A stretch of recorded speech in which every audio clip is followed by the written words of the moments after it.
자, 오늘 하나님께서 세우신 영적 질서라는 제목으로 하나님 말씀 전하도록 하겠습니다. 교회 안에서 영적 질서는 하나님께서 교회를 세우신 목적과 성도들이 교회 안에서 조화를 이루며 그리스도의 몸을 이루기 위한 중요한 주제입니다. 사도 바울도 고린도 교회 안에 있는 영적 질서의 문제를 다루기도 했습니다. 오늘은 교회 안의 영적 질서와 관련된 성경적 원리, 적용 방안에 대해서 말씀을 전하도록 하겠습니다. 그래서 첫 번째 영적인 질서의 근거는 누구시냐? 바로 하나님이십니다. 그래서 하나님은 질서의 하나님이세요. 고린도전서 14장 33절에 보면 하나님은 무질서의 하나님이 아니시오 오직 화평의 하나님이시라라고 말씀하고 있습니다. 방금 말씀드렸던 고린도전서 14장 33절에 나타난 영적 질서는 교회 안에서의 예배와 하나님의 본성을 반영하고 있고, 사도 바울이 영적 혼란과 영적 무질서를 피하고 하나님의 성품에 따라 예배 드리도록 권면하고 있습니다. 사도 바울은 영적 질서의 의미와 원리를 여러 가지로 말씀합니다. 그 중에 방금 말씀드렸던 것처럼 하나님은 질서의 하나님입니다. 하나님은 혼란과 무질서를 기뻐하지 않으시죠. 그래서 성경에 근거하지 않는 무분별한 예언, 방언, 안수기도 등은 조심해야 합니다. 영적으로 건강하지 않는 분의 기도를 받는 것, 신앙생활에 큰 어려움을 가져올 수 있습니다. 그런 기도를 받게 되면 영적으로 신앙생활에 치명타를 입을 수 있습니다. 저도 이렇게 안수기도 할 때 새벽에 가끔 우리 교인 아닌 분들이 오실 때가 있어요. 그럼 제가 이분이 누군지 모르잖아요. 그래서 그분은 안수기도를 안 해드려요. 왜냐하면 저도 영적으로 영향을 받을 수 있기 때문에 그렇습니다. 그래서 안수기도 하면서 정말 하나님께서 이렇게 부어주시는 우리 성도님들, 저도 밖에 나가서 안수기도 잘 하지 않습니다. 왜냐하면 그분이 불편해할 수 있고, 또 우리 성도님들은 저에게 맡겨진 귀한 어린 양들인데, 귀한 분들인데 제가 기도하고 또 이분들을 영적으로 보호할 책임이 있죠. 근데 반대로 밖에 계신 분들은 불편하게 생각할 수 있어요. 그래서 그분의 동의를 얻고 제가 기도를 해드립니다. 그래서 이렇게 저에게도 주신 신유의 사역도 있으시고, 또 예언의 사역도 있으시고, 또 방언의 사역도 있습니다. 그런데 이 은사에 대해서 사용할 때는 어떻게 해야 되냐? 자, 사도 바울이 고린도전서 14장 27절 32절까지 말씀 보면 이 은사를 사용할 때 질서와 절제에 대해서 강조했습니다. 먼저 은사는 다른 영혼들을 세우는 데 사용됩니다. 헬라어로 은사는 카리스라고 하는 단어를 쓰는데 그냥 쉬운 말로 은혜라고 하는 뜻입니다. 그런데 이 카리스에 포함되어 있는 단어의 뜻은 훨씬 더 많습니다. 하나님의 무조건적인 사랑, 구원, 영적인 선물, 그리고 이에 대한 감사와 응답을 포함하는 단어가 카리스, 은사라고 하는 이 말입니다. 그래서 신약에서 이 카리스는 은혜의 복음을 이해하는 핵심 용어로 사용이 되고 하나님의 자비롭고 인자한 성품을 드러냅니다. 은사는 무엇입니까? 하나님께서 우리에게 주신 선물이에요. 그럼 이 선물은 어떻게 됩니까? 거저 받았으니 성도들에게 은사를 나눌 때 아무런 대가도 바라면 안 되는 거예요. 저도 신유 은사가 있지만 제가 이렇게 안수기도 하고 뭐 금품을 요구한다든지 또 다른 걸 요구하지 않습니다. 여기 교회에 와서 제가 새벽 예배를 이제 이렇게 계속 인도하는데 다른 교회 다니시는 분이 오셨어요. 그래서 이분이 본인 따님이 많이 아프다고, 머리에 악성 종양이 있다라고 이야기했습니다. 시청 세브란스 병원에서 이제 다 결과를 보고 있는데 위험하다고 이야기하시더라고요. 그래서 그 따님 모시고 오면 기도해 드리겠다고 그랬습니다. 그래서 간절히 기도해 드렸어요. 근데 그 악성 종양이 선종양으로 바뀌었고 그게 암이 아닌 전 단계로 바뀌었대요. 그래서 그분이 저한테 뭘 하면 좋겠냐고 물어보시더라고요. 그래서 제가 말씀드렸어요. 우리 집사님이 섬기고 있는 교회에서 최선을 다해서 섬기시라고. 이번에 담임 목사님 바뀌시는 거 제가 알고 있는데 원로 목사님, 은퇴하신 목사님 잘 섬기시고 섬기시면 된다고. 교회는 다 잘 돼야 된다고 말씀드렸어요. 하나님께서 그렇게 말씀하시는 거예요. 그리고 안수기도 할 때도 하나님 신유의 은사가 있을 때 나를 통해서 일하시지만 내가 특별한 은혜를 받은 건 아니에요. 그냥 하나님께서 저에게 공동체를 세우기 위해서 주신 은사입니다. 얼마 전에도 세 가족분이 등록을 하셨는데 신방을 갔어요. 근데 무릎을 잘 못 꿇으시는 거예요. 그래서 왜 그러시냐니까 무릎이 불편해서 예배 나가기도 어렵다고 이렇게 말씀하시더라고요. 그래서 이제 끝나고 이제 저하고 우리 사모가 같이 붙잡고 기도해 드렸어요. 무릎이 좋아하셔서 지금 2주일째 새벽 예배 나오시고 또 저녁 예배도 잘 나오시고 또 이렇게 오늘도 예배 나오셨어요. 그러니까 하나님께서 하시는 거예요. 이건 하나님께서 하시는 거예요. 한기영 목사가 특별한 은혜를 받은 게 아니라 하나님께서 하시는 거예요. 그래서 하나님께서 하시면 어떻게 합니까? 따라서 있습니다. 하나님께 영광을 돌리자. 그렇게 하면 됩니다. 여러분 안에 섬기는 은사도 있으시고 또 저처럼 또 신유 은사도 있으시고 또 다른 은사도 다 있으실 겁니다. 그때 이 은사는 다른 사람을 세우기 위해서 그러는 거예요. 자, 이런 사역을 하길 원했던 사도행전 8장에 나오는 시몬 마술사가 나옵니다. 이 사람은 사도행전 8장 9절에서 24절에 등장한 인물로 초대교회 시기에 활동했던 마술사였습니다. 그의 이야기는 복음 전파와 성령의 역사에 대해서 올바른 교훈을 제공하고 있습니다. 자, 시몬이라고 하는 이 마술사는 큰 능력을 행하며 사람들에게 이걸 하나님의 능력이라고 불릴 만큼 이렇게 명성을 얻은 사람입니다. 그런데 이 시몬 마술사가 이제 예수님의 제자들이 기도할 때 병이 낫고 성령의 역사, 기적이 나타나는 걸 보고 이걸 돈 주고 사겠다라고 이야기합니다. 사도행전 8장 18절과 19절에 그 능력을 돈 주고 어떻게 사냐고 물어봅니다. 그래서 이 성령의 역사와 은혜를 상업적 관점으로 접근하고 자신의 명성과 이익을 위해 사용하려는 의도를 드러냈습니다. 이는 잘못된 믿음과 태도입니다. 성령께서 어떠한 분이신지 전혀 성경을 모르는 무지의 상태에서 나타난 결과입니다. 시몬 마술사의 믿음은 진정한 신앙이 아닌 자기 중심적이고 외적인 능력에 집착한 믿음이었습니다. 성령의 은사는 하나님의 은혜로 주어지는 것이고 돈이나 인간의 노력으로 살 수 없다는 점에서 시몬 마술사는 하나님 앞에 심각한 죄를 지었습니다. 그래서 사도 바울이 그 영광을 사람이 가로채는 걸 보고 강하게 시몬 마술사에게 책망을 했습니다. 하나님의 은사는 그냥 나누는 것입니다. 구원도 하나님의 선물입니다. 그래서 우리가 거저 복음을 듣고 하나님의 자녀가 됐으니까 우리가 다른 사람의 복음을 전할 때 거저 복음을 전하는 것입니다. 그 은사가 나타날 때 오직 그 영광은 하나님만 받으셔야 돼요. 저도 제가 이 은사를 받았을 때 교만함이 있을 때가 있었어요. 근데 하나님께서 저에게 책망하시더라고요. 누가 너에게 구원을 주었고 누가 너에게 선물을 주었냐고. 그리고 이 은사를 제가 하나님 나라 갈 때까지 내가 간직할 수 있는 이 유일한 조건이 있습니다. 무엇입니까? 하나님께 영광 돌리는 거예요. 한국교회가 이 문제로 얼마나 많이 골치를 썩었습니까? 그래서 하나님께 영광 돌리는 사람만 마지막까지 하나님 앞에 쓰임받고 롱런 할 수 있는 것입니다. 이렇게 교회는 은사를 가지고 하나 되는 화평을 추구하는 공동체가 되어야 합니다. 하나님의 성품인 화평이 교회의 모든 행위에 드러나야 됩니다. 영적 은사나 활동도 서로를 세우고 덕을 세우는 방향으로 사용되는 것입니다. 은사는 덕을 세우는데 이 덕이라고 하는 말은 빌드업이에요. 에디파이, 빌드업이에요. 다른 사람들을 세우는 겁니다. 이렇게 마치 축구를 하다가 어시스트를 해서 그 사람이 골을 넣을 수 있도록 우리가 어시스트를 해주는 것, 이것이 바로 은사라고 하는 것입니다. 그래서 은사는 영적인 질서 안에 있을 때 교회 성장의 도구가 될 수 있습니다.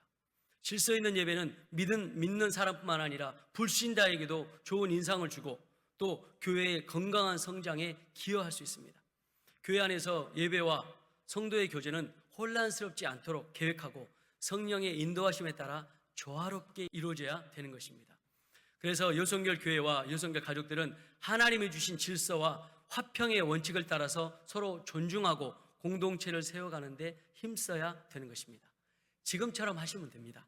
이와 같이 고린도전서 14장 33절에 하나님께서 예배와 교회 공동체에서 추구하는 영적 질서를 강조하고 믿는 자들이 하나님의 본을 받아서 화평과 조화를 이루는 삶을 살아야 합니다. 성경은 교회는 그리스도의 몸이다라고 이야기합니다. 에베소서 4장 11절 16절에 하나님께서 교회에 다양한 은사와 직분을 주셔서 성도들이 함께 그리스도의 몸을 세워가도록 말씀하셨어요. 각 지체는 자기의 역할들이 있어요. 눈의 역할, 코의 역할, 귀의 역할, 입의 역할이 있습니다. 그래서 하나님이 세우신 그 영적 은사를 통해서 다른 사람들을 도와주는 것입니다. 하나님께서 세우신 영적 질서에 사람이 영광 받으면 안 됩니다. 하나님의 은사와 역사가 나타날 때 사람이 집중되는 것이 아니라 하나님께서 주인이 되어주시고 하나님께서 구원자의 영광을 받으셔야 됩니다. 이 영적 질서를 무너뜨리면 그때부터 시몬 마술사처럼 타락하게 되는 것입니다. 자, 그래서 교회 안에 영적 질서의 핵심 요소가 무엇인지 아십니까? 우리 한번 따라서 하겠습니다. 순종입니다. 영적 질서를 바로 잡는 건 순종입니다. 히브리서 13장 17절 오늘 말씀 보면 교회 지도자들에게 성도들은 순종하고 복종할 것을 권면하고, 이는 지도자들이 성도들의 영혼을 위해 깨어 지키는 책임을 맡았기 때문이다 라고 분명히 말씀하고 있습니다.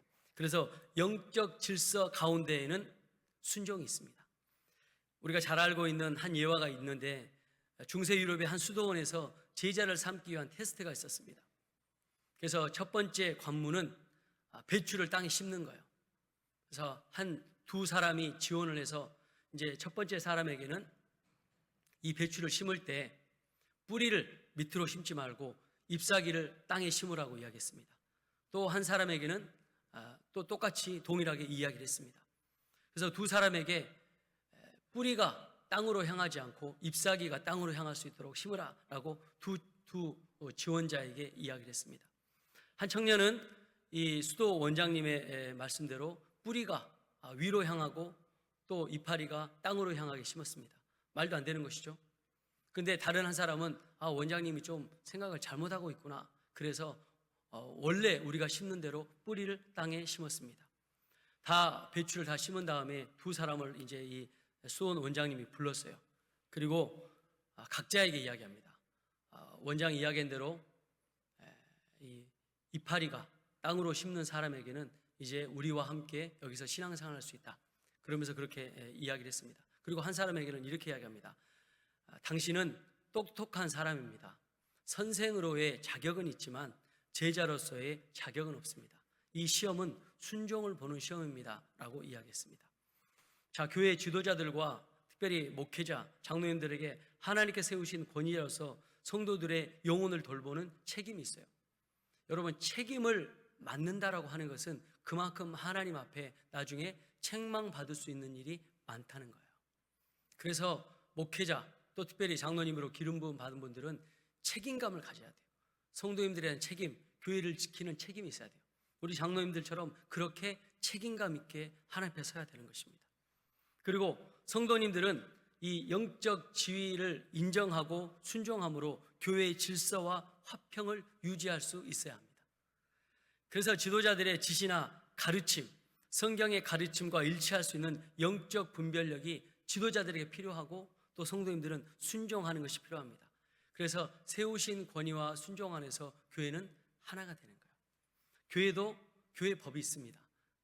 그리고 우리 기독교에 대한 성결교회는 또 기독교에 대한 성결교회 헌법이 있어요. 그래서 이 헌법 안에서 우리가 치리를 받는 겁니다. 그리고 당회가 있잖아요. 우리 교회는 장로님들이 계시니까. 또 당회가 없는 교회는 직원회가 있어요. 또 이 직원회를 다 총괄하려면 담임 목사가 하는 게 아니라 치리 목사가 파송돼서 하는 겁니다. 그래서 저를 청빙할 때 치리 목사님이 지방에 파송이 돼서 이렇게 계속 당회를 이렇게 인도하셨잖아요. 그런 법이 다 있는 것입니다.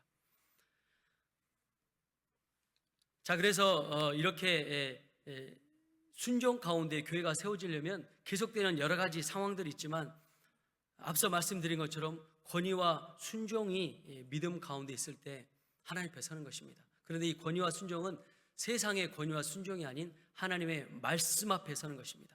히브리서 13장 17절 너희를 인도하시는 자들에게 순종하고 복종하라. 말씀의 근거에서 이런 영적 질서를 세워가는 것입니다. 그래서 저를 위해서 기도를 많이 해주십시오. 목회자가 하나님 말씀에 위반되는 가르침을 가르치면 안 되고, 목회자가 교만하면 안 돼요. 제가 방금 앞서 말씀드렸지만 저에게 주신 하나님의 은사가 있는데, 마치 제가 능력이 있는 것처럼 그렇게 한다라고 하면 분명히 하나님은 그 은사를 거둬가실 겁니다. 그래서 제가 타락하지 않고 끝까지 우리 요성교 가족들 사랑하고, 무엇보다 하나님 많이 사랑하는 목회자가 될 수 있도록 기도 부탁드리겠습니다. 자, 두 번째는 그래서 질서 있는 예배입니다. 고린도 교회는 질서가 없었어요.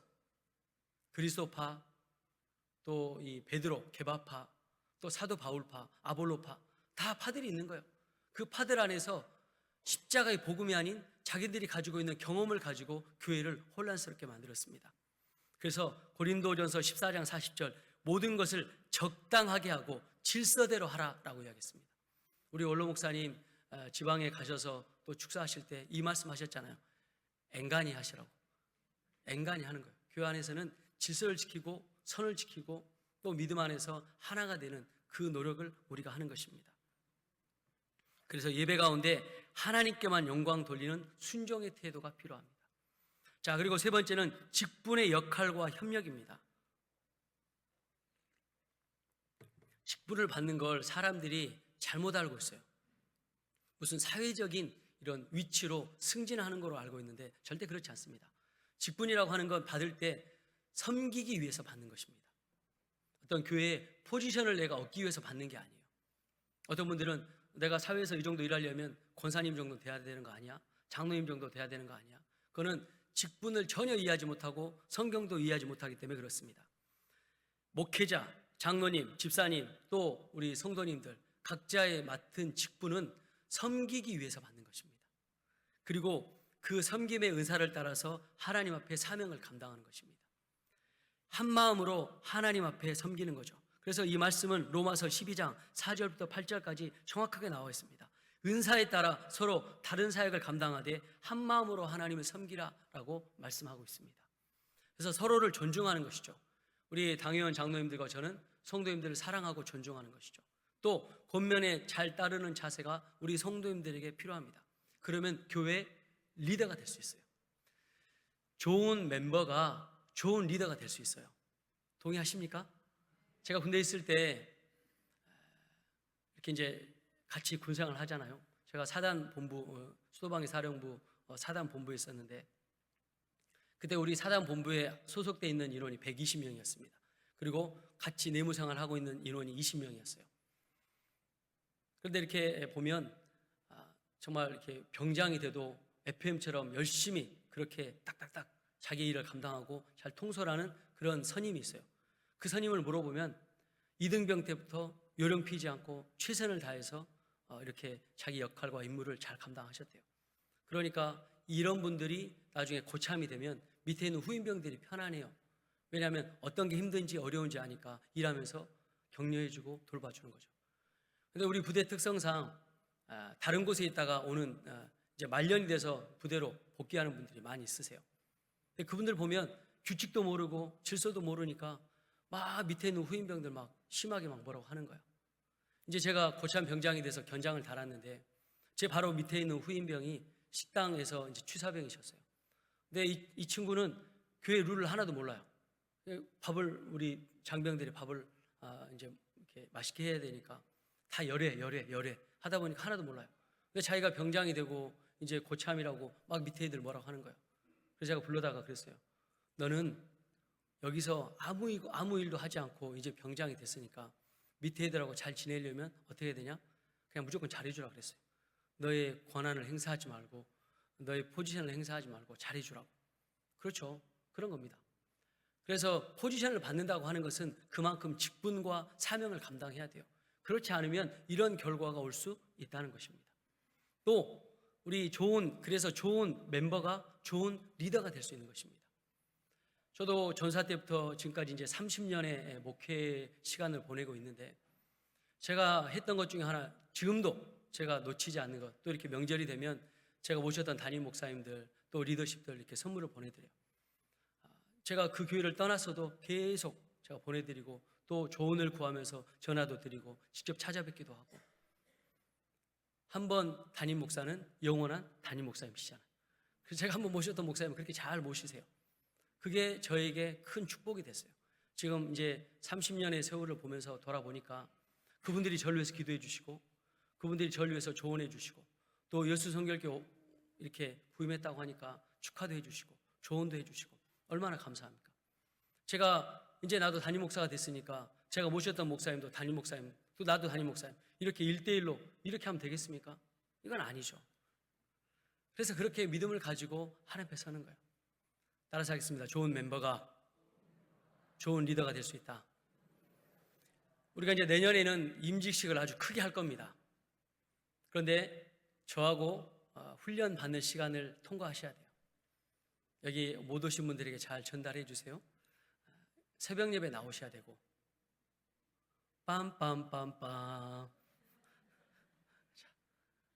그리고 11조 하셔야 되고, 또 저와 함께 교육을 받으셔야 되고, 그리고 교회를 잘 섬기셔야 됩니다.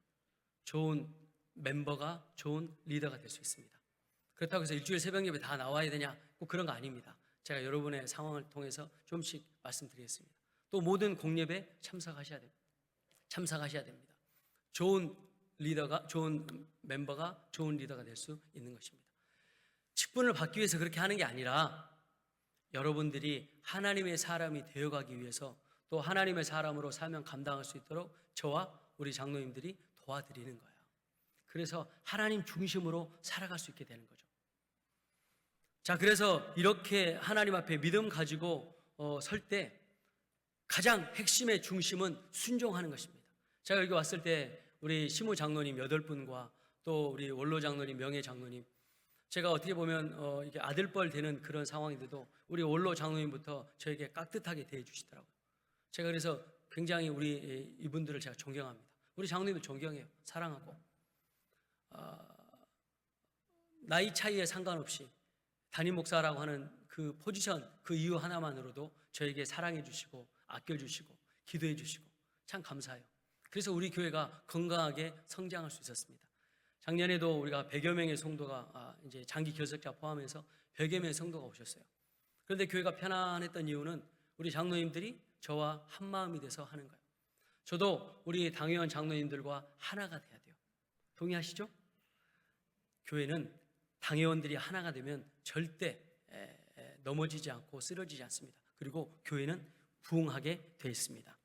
자, 그래서 사랑과 화평의 공동체를 우리 당회원들과 성도님들이 하나가 돼서 지키는 것이죠. 골로새서 3장 14절 15절에 이 모든 것 위에 사랑을 더하라. 이는 온전하게 매는 띠니라. 그리스도의 평강이 너의 마음을 주장하라 라고 이야기하는 것입니다. 그래서 영적 질서와 평강을 깨뜨리는 자세는 교회를 하나 되게 하시는 예수님께 불순종하는 것입니다. 그래서 교회 영적 질서를 세우는 핵심은 리더십들에게 순종하는 것입니다. 각 여전도에서도 멤버로 있을 때 여전도 회장님이나 임원들에게 순종하는 거예요. 일할 때 도와주시고 협력해 주시고, 그러면 그분이 나중에 여전도 회장이나 또 남전도 회장이 되실 때 멤버들이 도와주는 거예요. 저분 열심히 했다고 내가 안다고 도와주잖아요. 자, 이 순종이라고 하는 이 자세는 교회 안에 국한되는 것이 아닙니다. 가정에도 해당이 되는 것이죠. 아들이, 딸이 부모에게 효도해 보십시오. 그러면 효도를 하는 자녀가 또 결혼해서 자녀를 낳으면 또 효도하게 되어 있습니다. 또 사회도 마찬가지입니다. 학교도 마찬가지입니다. 이런 순종과 존중이 필요한 거예요. 우리 학생들한테 찬양 잘했어요. 감사합니다. 이제 새롭게 학교를 올라가기도 하고 또 선생님 만나기도 할 거예요. 그러면 학교 선생님 말 잘 들으세요. 아멘 하세요. 아멘. 우리 회장님, 요즘 회장님 아주 역할 잘하고 있어요. 학교 선생님 말을 잘 들어야 돼요. 그래야 학업의 성적을 향상시킬 수 있어요.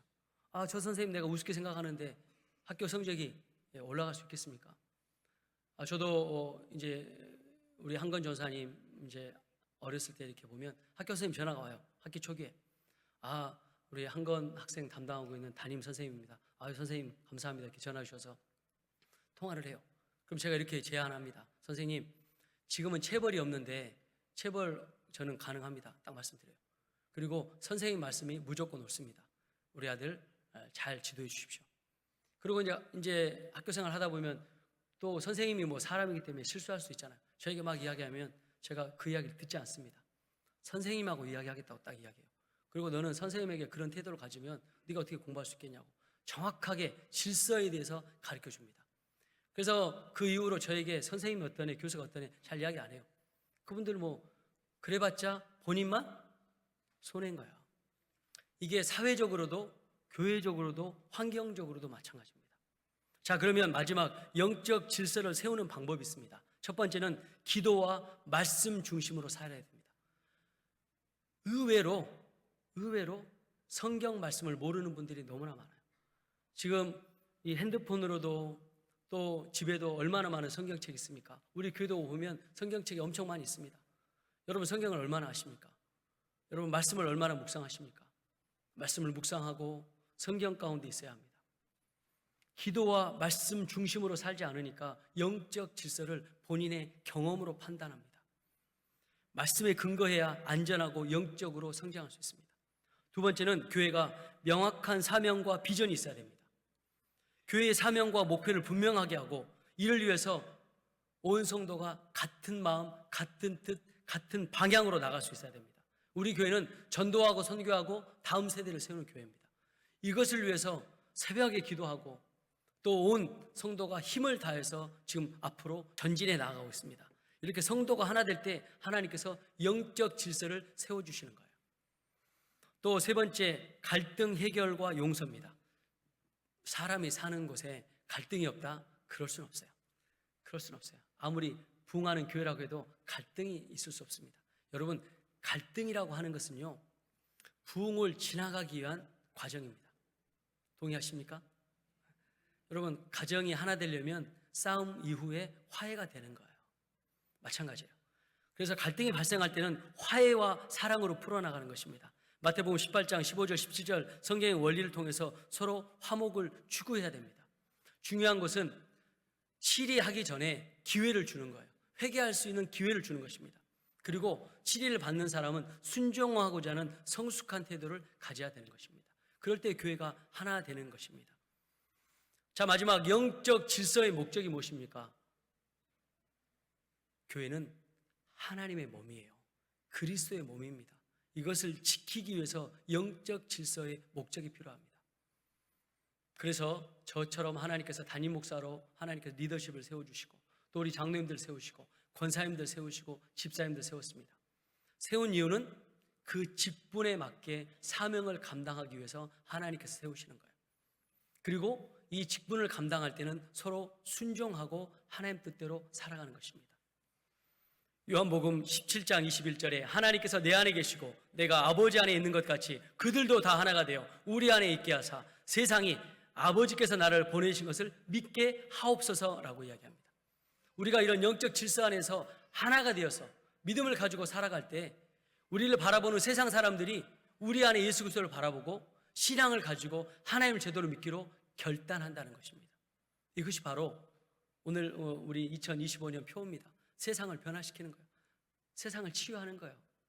우리 안에 세상의 빛, 복음의 빛으로 세상 사람들에게 복음을 나타내는 겁니다. 복음의 영향력을 드러내는 것이죠. 이렇게 교회 안에 영적 질서가 바로 세워질 때 하나님의 평강과 은혜가 넘치는 공동체로 성장할 것입니다. 오늘 말씀을 통해서 우리 여성교 교회는 목회자를 중심으로 당회가 지금처럼 하나가 되고 성도들이 하나가 되어야 합니다. 예수님께서 이 일을 위해서 십자가에 달려 죽으셨어요. 이 교회를 한 몸으로 세우시기 위해서 예수님께서 십자가에 달려 죽으셨다는 것입니다. 그리고 부활하셨습니다. 하나님은 질서의 하나님이세요. 그래서 그 영적 질서를 오늘 저와 여러분에게 요구하고 있습니다. 목회자인 저는 한 영혼 끝까지 사랑하고 기회를 주고 또 눈물로 기도하는 것입니다. 또 교회 안에 영적 질서를 세워갈 때 멤버들은 서로 존중하고 사랑하며 순종해야 합니다. 지금처럼 그렇게 하시면 됩니다. 이 질서 위에 하나님의 축복과 은혜가 부어지는 것입니다. 설날을 맞이해서 또 많은 가족들, 일가 친척들이 여러분 방문하시잖아요. 이 영적 질서를 세우는 건 복음을 전하는 것입니다. 십자가의 복음이 완전히 완벽하게 들어간 사람은 이 질서를 무너뜨릴 수 없습니다. 또 교회 안에서도 이런 영적 질서로 세워져 가면 하나님께서 교회의 큰 부흥의 역사로 함께 하실 줄 믿습니다. 우리 교회에 또 얼마나 많은 분들이 오실 거예요. 그러면 오실 때 상처를 가지고 오신 분도 계시고 우리의 사랑이 필요한 분도 오실 겁니다. 그때 우리가 이 영적 질서 안에서 그분들에게 복음을 전하고 하나님의 사랑을 전한 겁니다. 그리고 영적인 질서에 대해서 가르쳐 주는 거예요. 어떻게 가르쳐 줍니까? 순종함으로 그들에게 가르쳐 줍니다. 그러면 교회는 편안하게 같이 가는 겁니다.